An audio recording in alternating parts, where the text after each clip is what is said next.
That's a bold take that I might get crucified for, but Yeah. that's how I feel.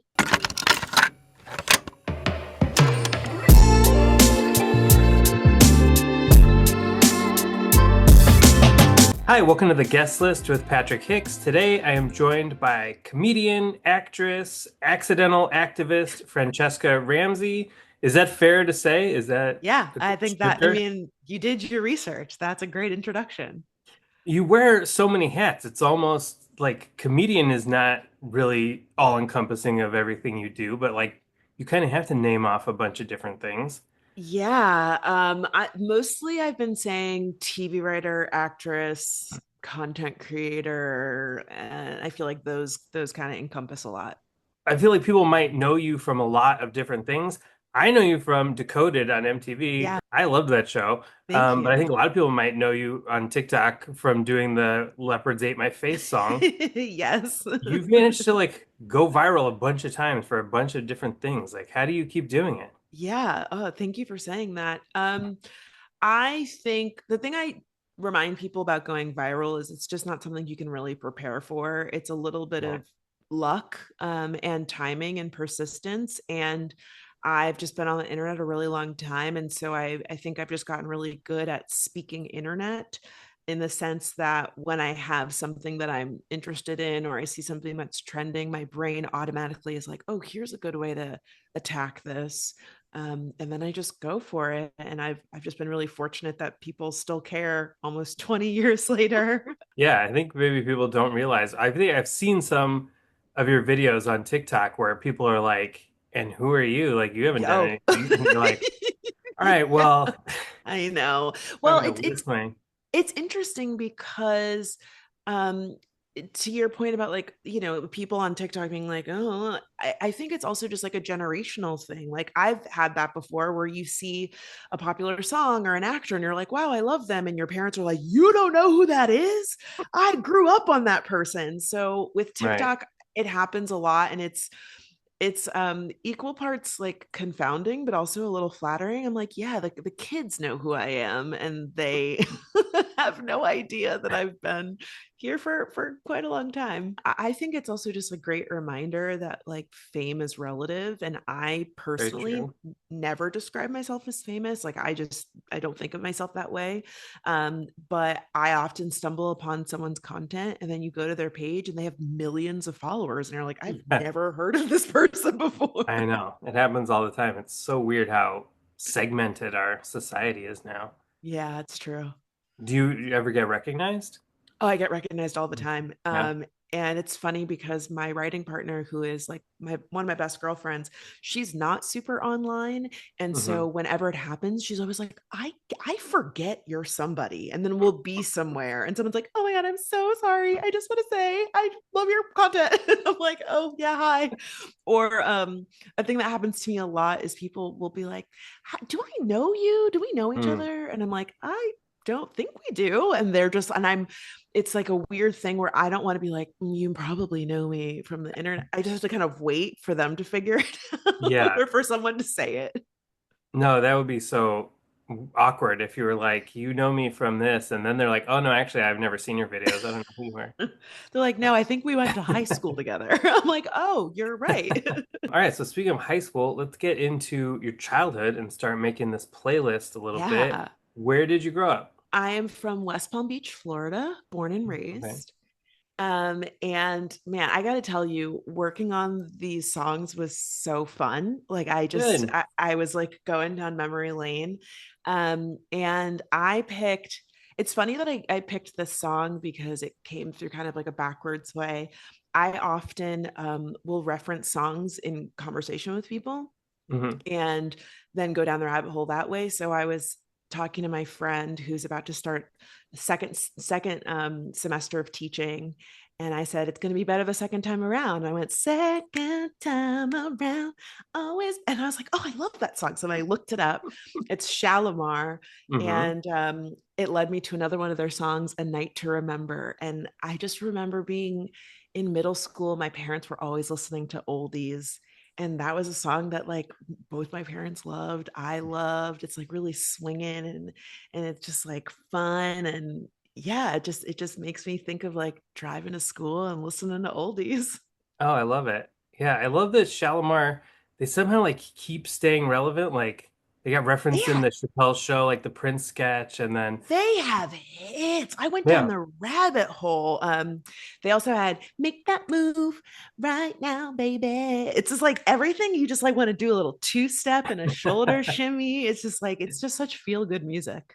Yeah, they were so good. I feel like, maybe they seem dated because of the look, but like the songs hold up. Yeah, people No, should check them out. the songs absolutely hold up. I mean, Jody Watley has just like a Mm. great voice, and I gotta say, I miss the era where we would have three singers, male and female. We really Yeah, don't get that anymore. It's like you're doing an all girl group or an all boy band. We're not really having like a cross gendered um, music group, and I feel like we need to bring yeah. that back. I know. It's probably like a marketing thing. And they're probably like, no, we Mm. found that all boy groups appeal to this demographic more. But That's true. The what can algorithm likes it when I know. Yeah, ruins everything. Hey, did you grow up in a really musical household? Were your parents really big music fans or? my dad is it's so funny. My dad loves music, cannot sing a note, but he would tell you otherwise. He thinks he can sing. And every time he sings, I'm like, please, sir, stop. But he always talks about how when I was a baby, he would put me in the laundry basket and he would put the stereo inside the laundry basket and play music through the Oh, laundry. yeah, And he swears up and down that he is the reason that I am musical of because of course. that. And my dad would always make me like mixtapes, and he would pretend to be like a DJ in the mixtape. He'd be like, "This next song goes out to Francesca," and then he would like Oh, put that's amazing. so sweet. Yeah, so I really do credit him with my love of music. And then I played piano. That was my mom. And Hmm. I played guitar. And when I wanted to play guitar, my dad bought me a guitar. So yeah, I've always had a love of music. Yeah. Did you ever think about being like a singer? Yeah, I did. I don't know that I can say I came close, but I thought I came pretty close. I was dating a guy in college who was a musician. His dad was like a professional musician and had a recording studio in their garage. And so I made like a little demo and I sent it out to, do you remember Jane Magazine in the Yeah, 2000s? sure. Yeah. Jane Magazine had this like month or yearly reader CD that was comprised of songs from their readers, and I submitted and my song was on there, and so it like went out to everybody with the Oh, wow. magazine, and it went out to a bunch of record labels, and I got an email from Columbia that was like, "We heard your song, we really like you," and they were just like, "But you know the recording quality is not great, you really need to invest in a demo." And I was like, "Well, what does that cost?" And they were like, "You need Yeah. to spend like $5,000 to $10,000 to like really have a professional demo, and then we'll consider taking a meeting with you." And I just remember being like, Yeah, I don't have that. I don't have that kind of money. Um, but I felt like it was a huge feather in my cap that they had reached out and they had heard the song, and so that was like my brush with becoming a Yeah. musician. But I had a moment where I thought that's really what I wanted to do. So didn't you also like win a contest in 2008, like a journalism type contest? Yeah, I had a moment where I was like a big contest enterer. Yeah, it seems like. In in 2008, I won YouTube's Red Carpet Reporter contest with People Magazine, and I went to the Emmys and I interviewed celebrities on the red carpet for People Magazine and YouTube. You've done so much stuff in I know. younger than me, and you've had like all these things. It's so cool. I know. I've been joking that I'm like have all these eras a la Taylor Yeah. Swift. I've just There, done all these different things. that's the word for it. Yeah. All right. What about a song from a concert experience that stands out to you? Okay, I went to Lilith Fair in ninth grade or eighth grade, 1998. And it's so funny in hindsight. How did I ever think I was straight? I don't fucking know. But I was at Lilith Fair crying my eyes out when Sarah McLachlan played Possession. And Mm. I was just like, oh my God, just tears coming down my face. just an absolute incredible concert. Missy Yeah. Elliott performed. Oh, wow. The Indigo Girls were there, obviously. Sarah McLachlan. I'm trying to think who else is there. Like Melissa Etheridge. I mean, just gay, Yeah. gay, gay, gay. But an incredible concert. And I was a huge Sarah McLachlan fan. So that was just like really special for me. Did you see that video on TikTok where there was like a younger woman discovering the Lilith Fair for the first time? She No, was like, it no. it went like a little bit viral, but she was like, guys, I just found out about this concert series back in the 90s. It was called the Lilith Fair. It was all these people. And Oh, yeah. everybody in the comments was like, I'm old. I'm so old. What is a song that you associate with a specific activity? I have to say one of my gym songs is One Thing by Amory. Oh my God, I And you know, love that she song. had a viral moment a few weeks ago, which I was bummed for her because she performed at the Tiny Desk. And you know, here's the thing: that song is a freaking hard song. It's Hmm. so high. It's high on the recording. I mean, and it's fast paced. You need like a lot of breath control, but it is a bop. Like Oh my God. I don't care where you are. You could be in the grocery store. You could be, you know, waiting outside for like jury deposition. If that freaking song comes on, you have to get up and start shaking ass. It's such a good song. So yeah, in the gym when that comes on, it really gets me in the zone and helps me push through. Well, if any consolation to her, if she's watching this, I didn't see this viral moment. What, so she sounded bad Oh, in the tiny desk? yeah, she sounded not great. She sounded not great. You know, again, it is a very high song, Yeah. and what I've heard from friends that have performed and done the Tiny Desk, I'm friends with like Duran Bernard, and I'm friends with Madison McFerrin, and the sound there is very difficult, and it's like not mixed. It's just a Yeah. live performance, and so who knows if she didn't have inner ears or whatever. Whatever the case may be, it just she wasn't hitting some of those notes, and she sounded out of breath, and it was painful for a song Mhm. that's such a good song. Yeah. um and there's all these memes of like the band is kind of looking at each other in the background like, is this what's going on? This is like all these zoom ins on the band. I don't know. It's painful. What is a song that you associate with a milestone in your life? Ooh, I picked the song by Phoenix, If I Ever Feel Better. This is like college to me. Hmm. I was working at Urban Outfitters, and this was a song that we played in the store all the time. And you know, those shifts were long, and when that song came on, it would get me through. And I would be like dancing and singing in the store. And I can remember customers being like, "Is that you singing? You sound really good." I'm like, "Oh, thanks." I'm like, we had actually lots of good music in the store, but that was my freaking jam. And it just reminds me of like living on my own, and you know, paying my own bills and juggling life and school, and just feeling really independent. And Yeah. so that was like a good moment for me. As soon as you said Urban Outfitters in Phoenix, you took me right back to that time. Yeah. No, I like that you picked a milestone that was like a more personal milestone. That's good. Where did Oh, you go to college? so I first went to University of Michigan, Oh, but no.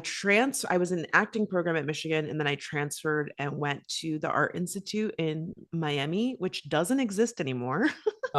Oh, The Art Institute, like, I don't know, there was like a lawsuit or something against them. I got all my oh, student loans reversed because of it. So shout out to Biden for nice. that one.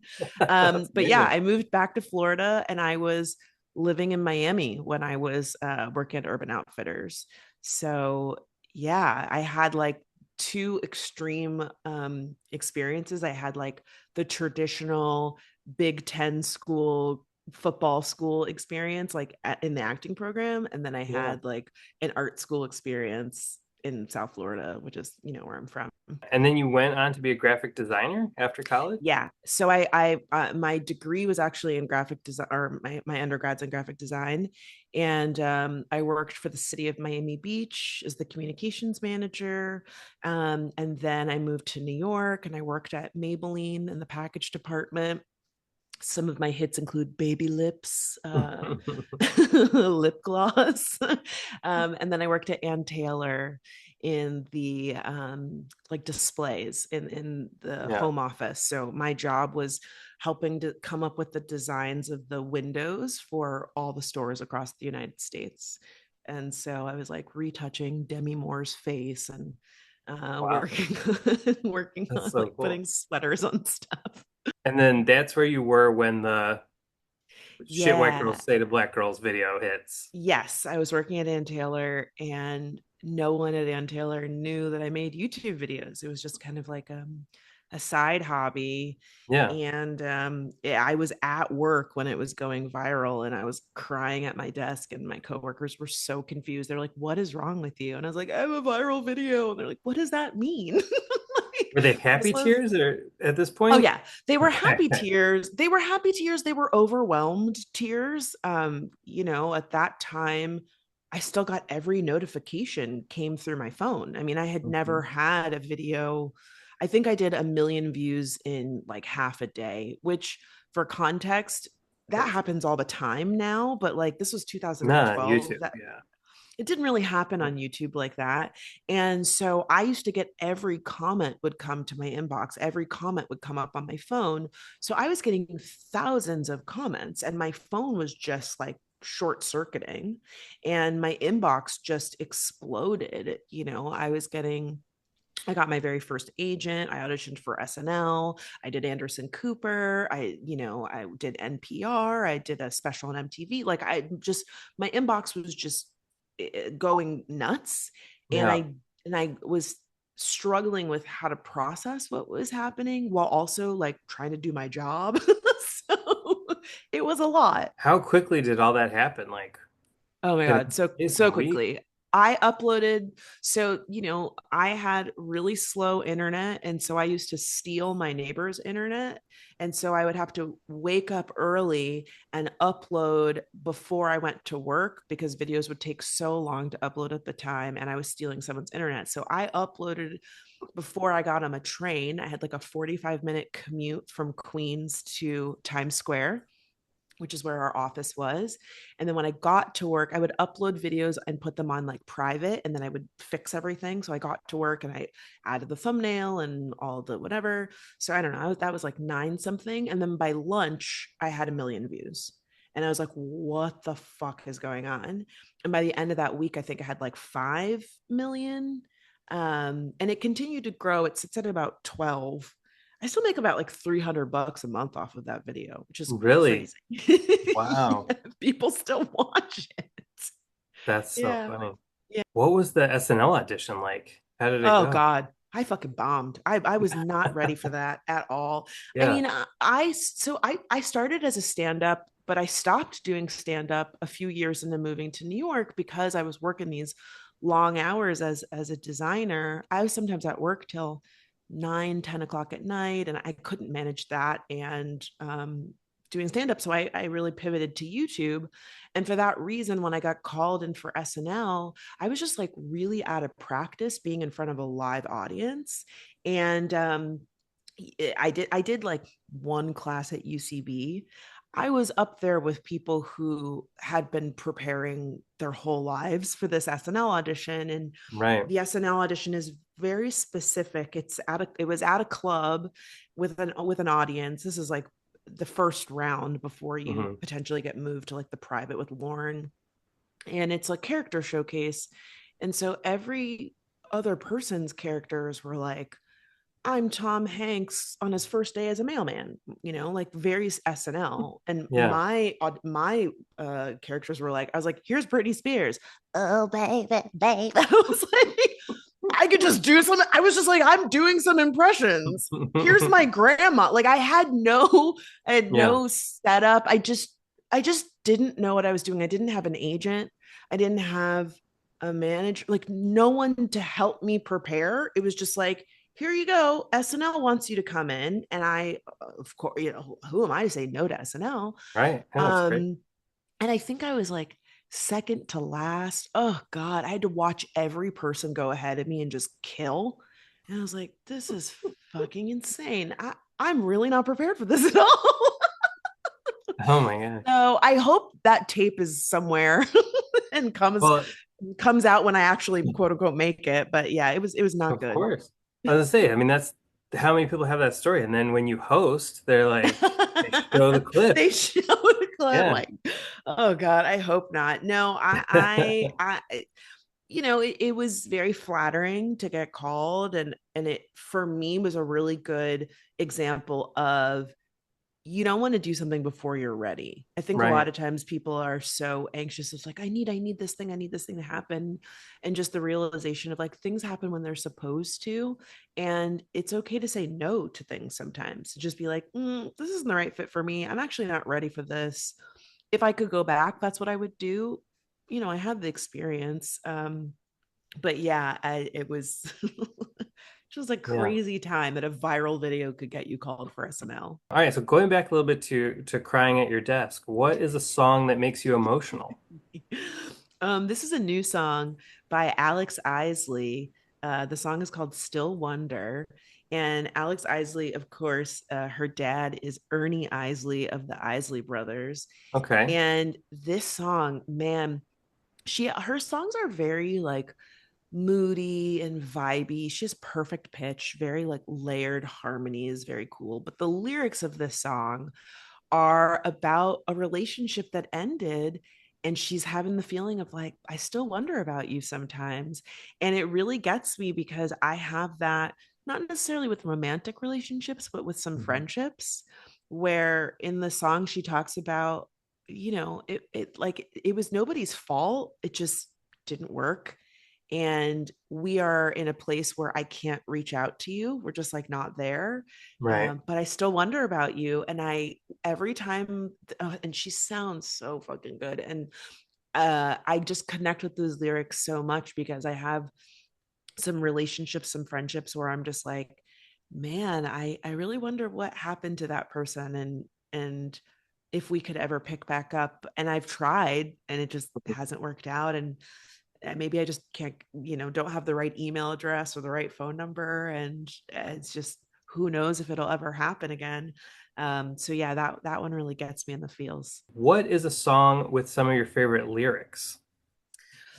Okay, so look, these lyrics are not super deep, but I just want to say I love singing this song. And again, through this prompt, I went back and listened to so much old music, but the song I'm picking is Sublime Smoke Two Joints. And I have to say, the part that I think is just so fucking, just gets me is Hmm. I smoke two joints in time of peace and two in time of I'm war. more. I smoke two joints before I smoke two joints, and then I And then I smoke two smoke two more. more. Come on. I was a huge pothead in high school. I loved Sublime. I cried many tears when Bradley Noel died. And this album was very like formative for me. And Hmm. I, what I miss in a lot of today's music is like the sense of humor and Yeah. playfulness. And that's what I Hmm. love about Sublime's music. Like, sometimes they're talking about real shit, the Rodney King riots, for example. Like that's a fucking great song.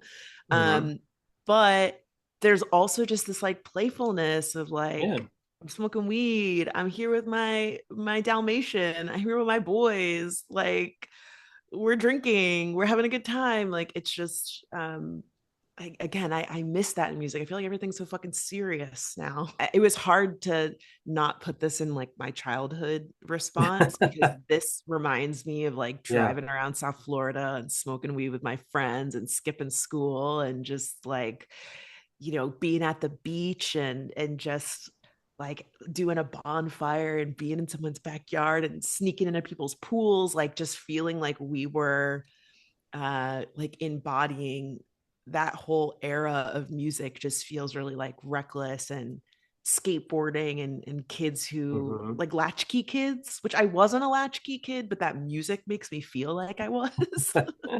Yeah. I was. So I remember coming home and putting on Sublime CDs a lot after school. No, Sublime was great. Like we were talking earlier about these big like radio, like local radio festivals and Hmm. stuff. It was one of my very first concerts was in LA was a K-Rock Weenie Roast and I saw Sublime. So I feel like really lucky that I got to see them, and like Oh, the Dalmatian was on stage, and oh, Blue I'm Dog. It was so, so good. I'm so, oh, I'm so jealous. My very first concert was No Doubt, and I was a Oh, huge, yeah. huge No Doubt fan. I almost put this as my concert thing, and I won No Doubt tickets from the Buzz. You They in these had contests. me and fucking contest. I won a contest on the radio. I did a Gwen Stefani impression and they gave me tickets. That's so funny. That's amazing. Yeah. Oh, I because of this, I've been like listening to a bunch of Sublime, and Gwen and Brad have a song together, Saw Yeah, Red, which is a seeing so right now. great song, great song. So I'm very jealous that you got to Yeah. see them live. All right. What is a song that you think people might be surprised to find out that you love? I mean, maybe they won't be surprised given like some of the range of musicians that have been talked about in this conversation, but I listened to a lot of like Riot Girl Oh shit. yeah. I listen to so much like girls screaming. Yeah. And one song that I really like is Whole Violet. I fucking Yes. that song is a banger. And when you listen to the lyrics, like it's just really powerful shit. And like Courtney Love is controversial. There's a lot of competing theories about her talents because, she was married to Kurt Cobain, and there's Right. people say that he wrote the whole album for her. I don't know if that's true or not, but It's that not. song, We want to clear up the record. I, I, I, I feel like it's fucked up that rumor has persisted. It Yeah, people feels still repeat it.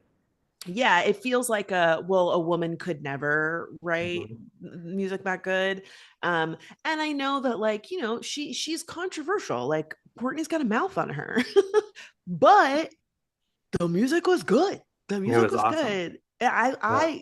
I what I like about that song in particular is just like the range in her voice, and I feel like it's easy to discredit rock music where people are screaming, but at the same time, it takes a lot of control, and Yeah. you can't, if you're going to be screaming like that, if you want to scream like that for a long time, you need to have some training so that you're supporting it, and you're not just damaging your vocal cords. And it has a lot of like pain and grittiness to it that Yeah.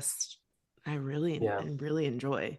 Okay, we got to keep going with the playlist. Yeah. What is a song that you love that somebody else introduced you to?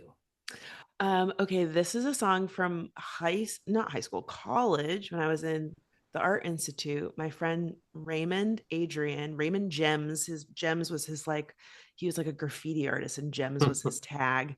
The song is The Truth from Handsome Boy Modeling School. I don't know if you ever Oh, heard of it. yes, the Prince Paul project. I love them. Ah, this song. And it's like, oh man, this was the era of like burning CDs for your friends. And in art, we were in art school, and he was a graffiti artist. So every time he would make me CDs, he would draw like all over them in Sharpies with like this cool, like his tag and all this cool stuff. Oh, And that's the he, best. oh my God, just the best. And he always introduced me to so much great music. And yeah, this is a song that just stayed with me and then became a song that I introduced to people when I would make them mix CDs. I would put it on there, and I just felt so cool that I got to introduce it to people, but I really got it from him. Do you still have any of those CDs? Yeah, I do. I have a giant CD booklet that's in my closet that just has all of these CDs in it. And in my dorm room, I had one of those like plastic sheets on the wall that all the CDs would be in. So I just had like a Oh yeah. wall of CDs. And man, our computers don't even come with CD drives No. anymore. You Mm-mm. can't even play. I don't have any place to play any of them, but I have them. Yeah. And what about the flip side? What's a song that you introduced somebody else to that you love? Oh, a song that I shared all the time was by Coop, Koop. I don't know if you ever heard of them. The song's called Summer Sun. It's kind of like they're like a Swedish like like kind of trip hoppy, like kind it sounds like a big band songs mixed with like drum and bass. It's like this summer Weird. sun, you always shine. It's like a very swingy. It's just like it's a fun song. And Okay. again, I would make these mix CDs for my best friend Delon. When I left University of Michigan and moved back home, we would put them in the mail to each other, just very old school. And so that one ended up on a mix CD. And for my 40th birthday, like you can get records pressed for people like as gifts, like a mix record. Oh, And cool. my manager reached out to him and was like, "What should I put on this record for Francesca's 40th?" And he's like, "You have to put this song on there." And so as soon as I opened it, I was like, "Holy shit! This is kind of a full circle moment of like I introduced you to this song, and now you got to like sneak it into a birthday present for me." So Oh, I was that's very so cool. very honored. Yeah. All right, last one. What is the most recent song that you've fallen in love with? The song is "Louis Bag" by Yeba. And I only knew one song of hers. She has a few songs that she's featured on, and she's somebody who I really like, but I was like, I don't know any of her other music. So I just threw on her album while I was driving one day. And the whole album is about kind of her reckoning with like the death of her mom. And this song is about kind of being courted to write this album, and how she's like losing through grief, has lost friends because people don't know how to show up for her. And it's just what I really like about it is the contrast between what she's saying and the way that the song sounds. Like the song is like kind of like swinging and has like a really good beat, and she sounds awesome, but then when you like listen to the lyrics, you're like, oh damn, she's talking about some deep stuff in here. And she just has a really really great voice. All right, I don't know her. I got to check her out for sure. Oh yeah, she's really good. She okay, controversial take. She is who I feel like everybody wants Adele to be, like white girl with a big voice. But like I like, to me again, I think Adele is very talented, but again, her technique, the fact that she's had nodes so many times, she doesn't take care of her voice. And so Mm, when I hear Yeba's voice, it is that still big, very soulful voice, but there's a richness to it where I'm like, oh my God, like this is a voice that's just going to get better like 10, 20 years from now. Like, oh, I can't wait for her sound to mature. And lyrically, I think she's just like a better lyricist. But mm. again, that's a bold take that I might get crucified for, but Yeah, that's how I feel. but that's the best when you find a new artist and you're like, oh, I can't wait for them to, where they're at 10, 20 years from now. It's Yeah, and exciting. I gotta say, I feel like we're really missing that. I feel like the artist development is just sorely lacking. There's so Yeah. many people that are just getting handed record deals because they have a lot of audience and they're going viral. And maybe that's hypocritical for me to say, the girl who got the SNL audition that wasn't fucking ready. But I think musically, if you haven't lived life, I think it's hard for you to kind of put together a project that really reflects who you are and will stand the test of time. And right now it feels like a lot of musicians are just putting out songs. Well, I think it was Beyonce who said people don't make records anymore. Like, Mhm. you're just making singles, not like a Right, project that has a vision and is telling a story. And you need to listen to song by song to really right. digest and understand. And I miss that. And so again, this album of Yeba's, I think it's titled after her mom. It's about her mom passing away. And so it's a very like personal album. And it makes, again, to your point about like, oh, where's she gonna go? I'm like, cool, she had this on her heart. I can't wait to see like what she does when she's in love. I can't wait to see what she does when she has a kid. Like, her music Yeah. is going to change as a result, and I'm ready for it. All right. Well, Francesca, this was so great talking to you. What do you have to promote right now? Oh, what What do I have to promote? Nothing, honestly. I've been on a break from social media. I sold a project, and in order to just like finish my deadline, I took off time from social media so that I could focus on that. And Okay. yeah, I'm back to doing stand up, which has been really fun. So if you Oh, follow nice. me on social or get sign up for my mailing list, I'm promoting those shows now, and my plan is to try and go on tour by the end of the year. So yeah, that's what I'm personally working on. Not ready to show it to the whole wide world yet, but I'm getting there. You've heard the stories, now hear the songs. Go to wherever you listen to music, Spotify, Apple Music, Tidal, and you can listen to today's guest's personalized playlist if you search for The Guest List with Patrick Hicks.